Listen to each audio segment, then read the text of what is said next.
Part 1. When King Mahmud of the Black Islands died, his young son became king. A few weeks later, he married his cousin. The young king loved his wife very much, and he thought that she loved him. He was happy, but she was not a good wife, and she didn't love him. She also had magic powers. The king and the queen lived happily for 5 years.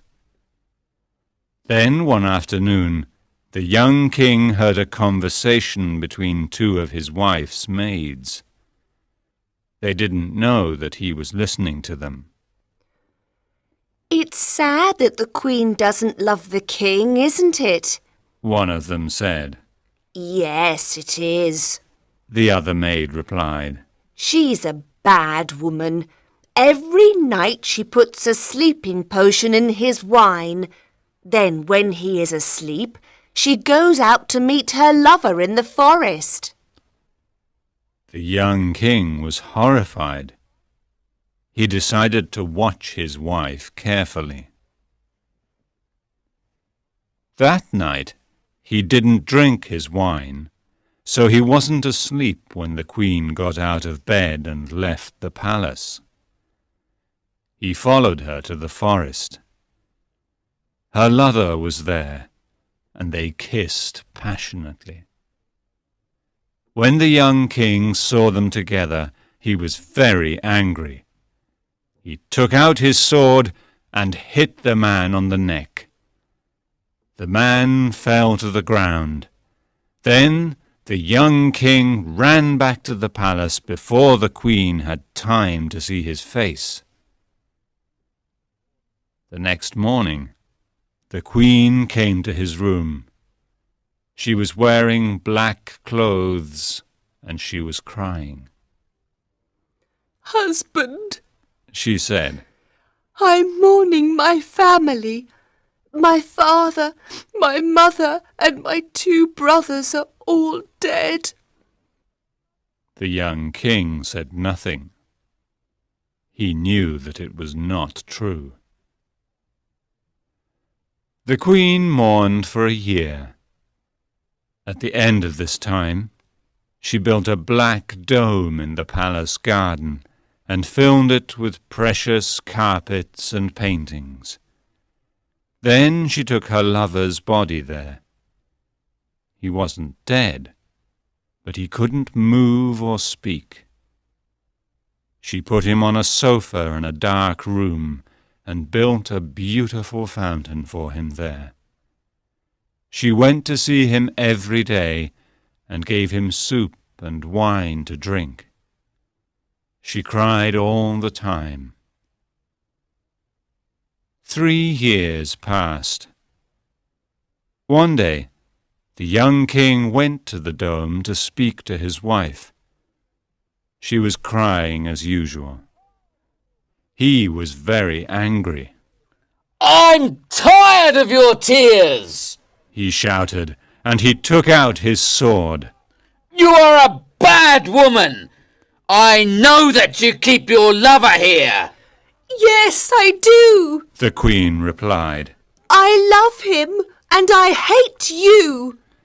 The king lifted his sword to kill her, but the queen put a magic spell on him before he could hit her. She turned his legs into a block of black marble. He couldn't move. Then she turned the 4 islands into 4 mountains, the city into a lake, and the people in the city into fish. Part 2. After that, the queen visited the black dome every day. First she went to her husband and beat him 100 times with a whip. He cried and shouted loudly, but her heart was hard. Then she went to her lover. After giving him some soup and wine, she said, "How are you today, my love? Speak to me." but he never moved and he never spoke. Some years later, a king from a distant country travelled to the Black Islands. He went in the Black Dome and found the young king. When he heard his story, he felt very sorry for him. He promised to help him. "I have a plan," he said. The next day, the king went to the room where the queen's lover was. He killed him with his sword and threw the body down a deep well. Then he lay down on the sofa. Soon the queen arrived. She went to her husband and beat him 100 times. After that, she went to her lover's room. It was dark, so she couldn't see the man on the sofa very well. "How are you today, my love? She said. Speak to me." The king answered, "I'm very tired. When you beat your husband, he shouts very loudly, and I can't sleep. Take the spell off. I don't want to hear him any more." The queen was very happy to hear her lover's voice again. She said, "I'll take the spell off immediately, my love." She went back to her husband's room and took a cup of water which she heated on a fire. Then she said some magic words and threw the water over the block of marble. "Now you are free. She said. Go away from here and never come back."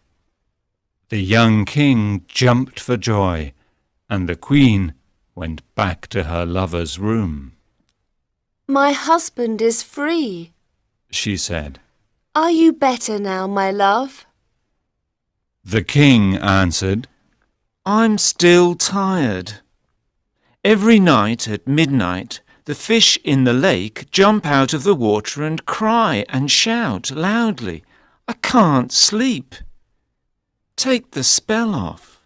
I don't want to hear them any more." The queen immediately ran to the lake and took the spell off. The fish became men, women, and children again, and the lake became a city. The queen went back to her lover's room and said, "The people are free. Do you feel better now?" "Come here," said the king. "Come closer." The queen moved closer. Then the king suddenly jumped up and cut her body in half with his sword. "The queen is dead," he said to the young king. "and your city and your people are free." The young king was very happy. "Why don't you come back with me to my country?" asked the king. "I have no children of my own. You can be my son and rule my kingdom when I die." Thank you, I will. replied the young king immediately. I never want to leave you. "Good," said the king. "I'll send my vizier to the Black Islands. He'll be a good sultan." So the two kings made preparations for their long journey back to the king's country. They arrived safely, and they both lived peacefully for the rest of their lives.